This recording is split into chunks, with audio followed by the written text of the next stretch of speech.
Welcome to Samba Samba. Enjoy the video. You start by powering the Chromecast and switching your TV to its HDMI input.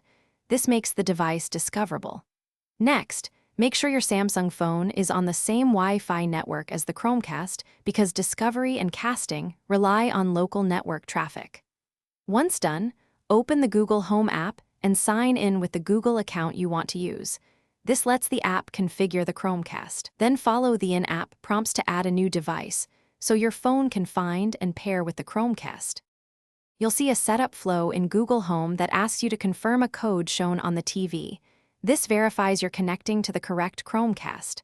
After that, choose a device name and room. This helps when you have multiple devices.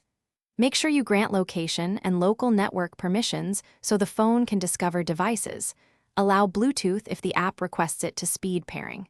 Finally, complete the Wi-Fi selection for the Chromecast and install any firmware, updates the app recommends before casting media.